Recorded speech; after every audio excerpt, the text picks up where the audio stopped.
甲讲微灵属于阴灵属鬼。讲你做人，你就按唔做人道理，你变来去了解做人以后代志。哦，你做人你就无了解，你变来去了解鬼神的代志呢？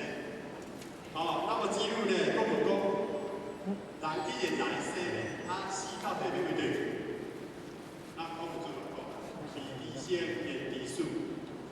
在世的时阵，你就按唔知你在世就，你安怎知讲你以后去所在？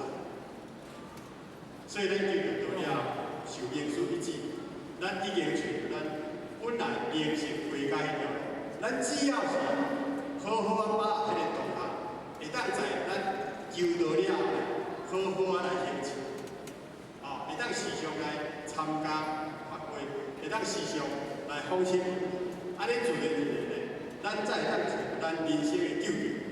所以呢，这个鬼神的印证呢，那么孔武主呢？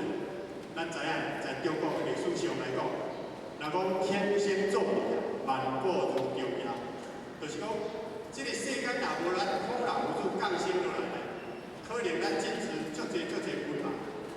咱孔老夫子，伊咧山西书定礼啊，有一天听讲去定写讲鬼神，我咧写讲鬼神真奇啊。啊，孔夫子可能是讲，啊，我嘛捌讲的什么是鬼，啊，捌讲的什么是神啊。啊，到底鬼神是写作啥款呢？那姓姓，伊怎样呢？栽赃污名，哦，办一个黑面，向天来祈祷。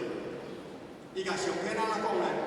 伊讲，若你叫我写鬼神会使，但是呢，你即摆爱互我看到啥物是鬼，啊，啥物是神。那么孔老夫子呢？伊向上天祈祷了，无一时啊呢，忽然间伫个暗道头前走出就两个人。一个人看起来就安尼，非常的邋遢，衫裤穿甲我看落安尼，看起来就很邋遢。